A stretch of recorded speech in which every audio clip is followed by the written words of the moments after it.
These politicians and law enforcement officials have abused their authority in support of the cartel, exposed and subjected victims to threats and violence, and sold out their offices in exchange for massive bribes. America, on April 29, 2026, the Southern District of New York unsealed a 34-page federal indictment. 10 current and former Mexican government officials charged with drug trafficking. The sitting governor of Sinaloa, the mayor of Sinaloa's capital city, the sitting senator, the deputy attorney general, whose literal job was to prosecute the cartel, the former head of state of police, all of them allegedly working with the Chapitos, the sons of El Chapo.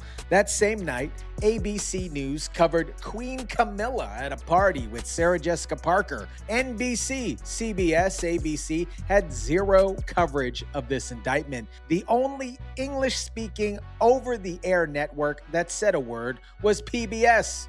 Just a brief one. But here's what I need you to understand before we go any further. This is not a political story between the United States and Mexico. This is a crime story. It's a story of what happens when the cartel doesn't just buy one politician, it buys the entire government. The governor, the mayor, the senator, the DA, the cops, all of them on the same payroll. They all were charged with drug trafficking and other weapons offenses.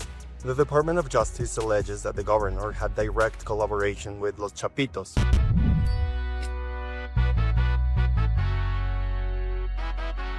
What is up, guys? Tyson Dela Cruz here. Thank you so much for rocking with me. Let me make sure that everybody's tracking the same geography here. Sinaloa is a state in Mexico's Pacific coast. Think of it of the size of North Dakota. For decades, it has been the home base for one of the most powerful organizations on the planet, the Sinaloa Cartel, which gets its name from that exact state. El Chapo, Joaquin Guzman, you guys have probably heard that name a lot of times on this channel. The most famous drug lord in history, currently in a U.S. federal supermax prison, is from Sinaloa. His sons, known as Chapitos, still run the cartel's most powerful faction in Sinaloa. We're talking about fentanyl, heroin, cocaine, methamphetamine. They're the primary supply line of all that coming into America. And according to the DOJ, the man running Sinaloa's state government since November 2021, Governor Ruben Moyo, 76 years old,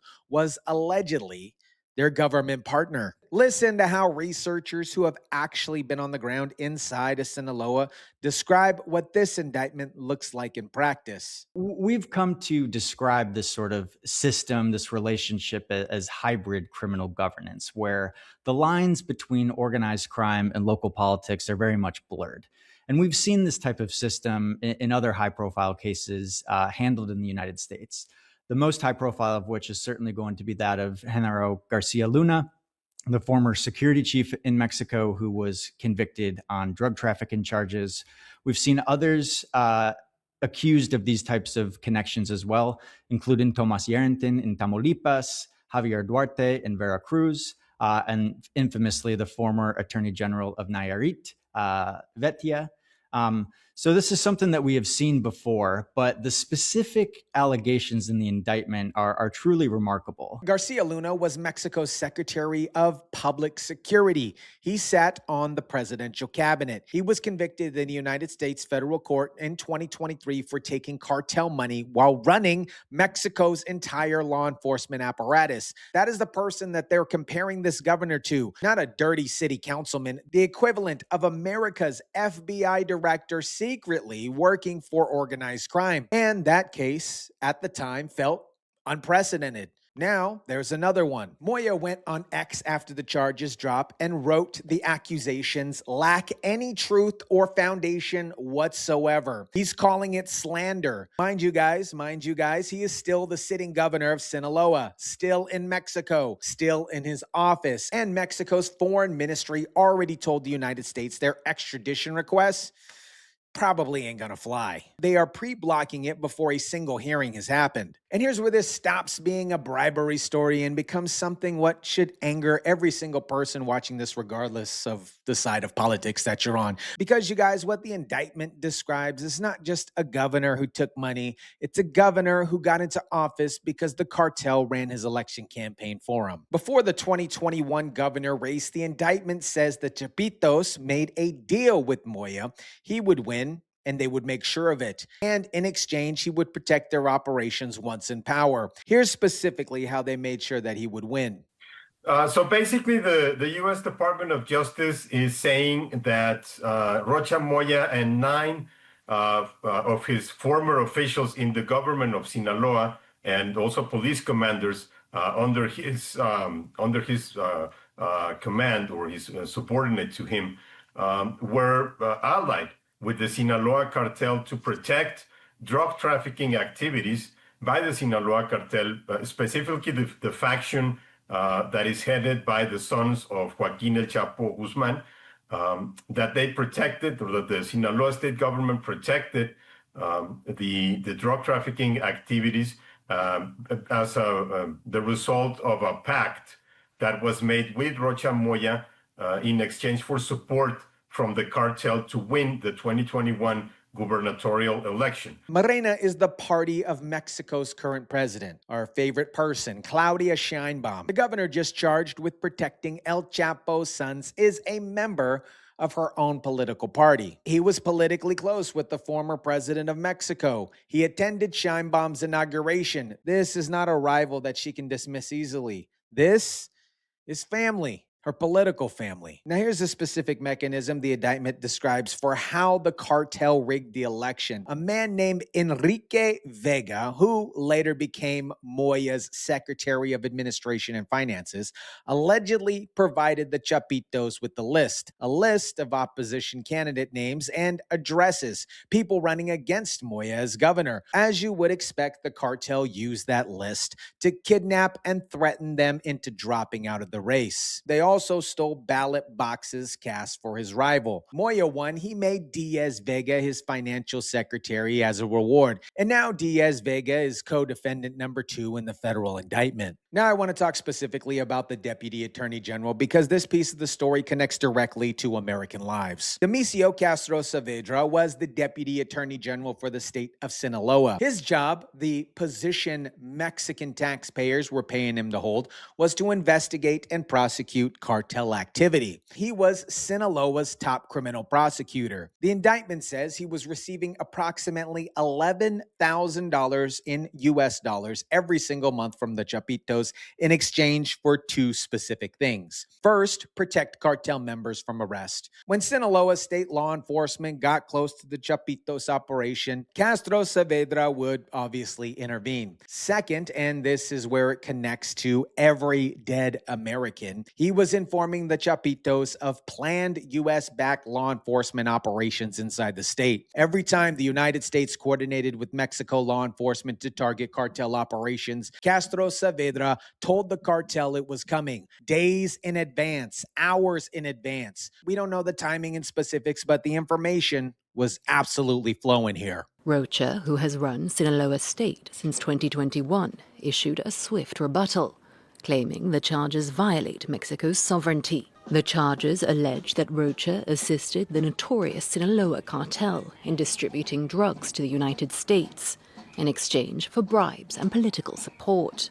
A Mexican law enforcement official allegedly helped the cartel identify DEA informants, Mexican federal agents risking their lives to provide intelligence, and those people and their families were murdered for it. Now, guys, I want you to think back to about 10 days ago when we posted a video. 2 CIA officers died in the mountains of Chihuahua coming back from a cartel meth lab operation raid. The truck went off the cliff and miraculously exploded. That only happens in movies. Whether that was an accident or not is still being investigated, but you guys know what the operating environment looks like when a deputy attorney general of the state is on the cartel's monthly payroll and tipping them off on operations in advance. I want to be specific about the media blackout because the contrast is hard to believe unless you know exactly what was reported. Newsbusters monitored every English language over-the-air evening newscast from April 29th, 2026. They have the broadcast transcripts. ABC, CBS, and NBC ran 0 coverage of the Sinaloa governor's indictment. The story eventually made it onto TV the same night that ABC included Queen Camilla at a celebrity event with Sarah Jessica Parker, you know, that chick from Sex and the City, a passenger who opened up an airplane emergency hatch mid-flight, you know, standard evening segments here. The story, you guys, that did not make it on TV included a sitting governor of Mexico's most powerful drug state being charged alongside the mayor of the capital city, a sitting senator, the top criminal prosecutor whose job was to fight against the cartels, a former police director, and multiple other officials, all allegedly on the Chapitos payroll. Listen to how a researcher who has done field work interviewing actual fentanyl producers inside Sinaloa explains the confidence those producers had regarding their protection. Who we asked if he ever felt the pressure of the law, right? If he was worried that if he was going to get captured, his whole business, and obviously himself, would get into trouble, right? But what he answered to us was that he wasn't really worried. He believed that the structure of the Chapitos, he paid them a regular security fee. He was independent, but he paid for security to the Chapitos. So he was pretty confident that they would protect them if he got captured, and they would act in favor to him to get him released. He wasn't worried, and the indictment tells you exactly why. The deputy attorney general, whose job was to put him in prison, was collecting $11,000 a month from the same organization that was providing his producers a security fee. The fentanyl producer didn't know the specific name or the monthly wire transfer, but he knew the protection was absolutely real. The product then crossed into the United States, into America, and ABC covered a celebrity party instead. Now here's where everything from the last 2 weeks connects into one bigger picture here. About 10 days ago, before this indictment dropped on approximately April 20th, 2026, 2 CIA officers died in a vehicle crash returning from destroying the largest cartel meth lab operation that they've ever found in Mexico. 6 hidden labs found in the Chihuahua Mountains, 3 months of intelligent work destroyed in one night. And on the mountainous roads coming down, their truck went off a cliff into a 200-meter ravine and exploded. Scheinbaum's immediate response was to announce an investigation into whether the state of Chihuahua had violated Mexican sovereignty by working with American agents. She threatened sanctions against the people who destroyed the cartel production. She said nothing, absolutely nothing about the cartel who built those labs. Now you have context for that decision because the Sinaloa Cartel, whose Chapitos faction allegedly had Sinaloa governors on their payroll, also has connections to a broader trafficking network running through Chihuahua. When you defend cartel operations from American interference, it's not necessarily that you support the cartel. Sometimes it's because you're celebrating what the cartel can do for you and your party. Nosotros no vamos a cubrir a nadie que haya cometido un delito. Sin embargo, si no existen pruebas claras, es evidente que el objetivo de estas imputaciones por parte del Departamento de Justicia es político. If there is no clear evidence, the evidence, you guys, is a 34-page federal indictment returned by the grand jury in the Southern District of New York, the same courthouse that convicted El Chapo himself, Garcia Luna, and hundreds of other cartel figures.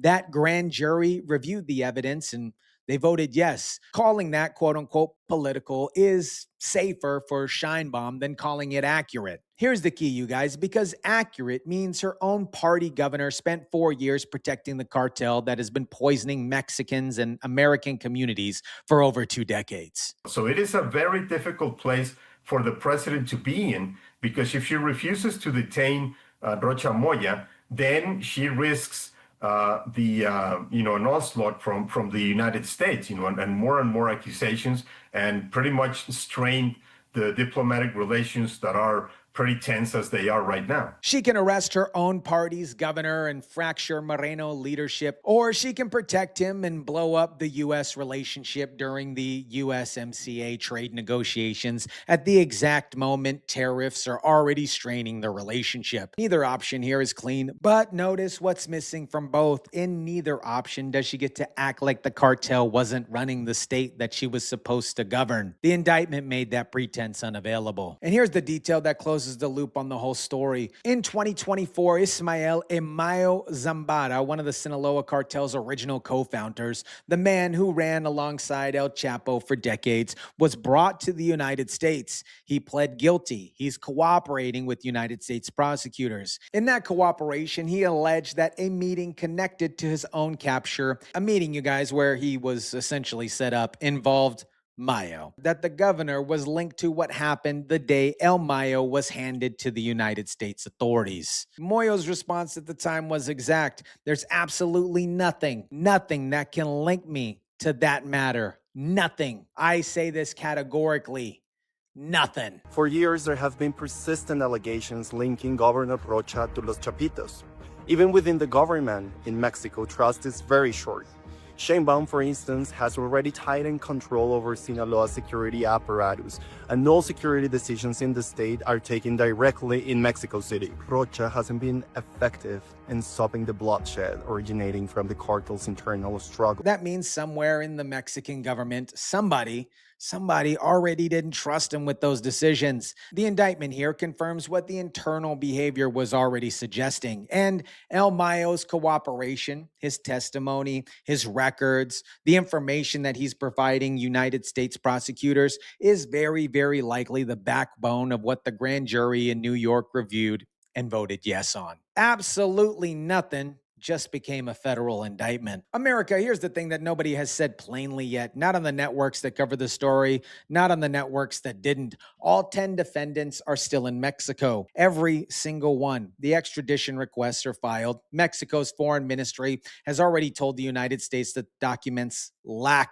particular elements. Mexico's Attorney General office says it needs to analyze the documents to determine if there's enough to justify even a provisional arrest. Meanwhile, Moya is still posting on X, still governing, and still in his office. The Chapitos themselves, Savario and Joaquin Guzman, are currently in the United States custody, cooperating with prosecutors. Savario was extradited in 2023. His cooperation is almost certainly a primary source of what ended up to be part of that 34-page indictment. He had access to payroll records, meeting logs, payment schedules, and obviously the names. When the cartel's own leadership starts cooperating against the politicians that they were paying, the documents tend to be very, very specific here. The question is never whether the indictment is real. The question is whether Mexico will choose the relationship with the United States over the political cost of arresting members of Sheinbaum's own party. That is the bet the DOJ is making, and the CIA officers who died about 10 days ago in Chihuahua are why the bet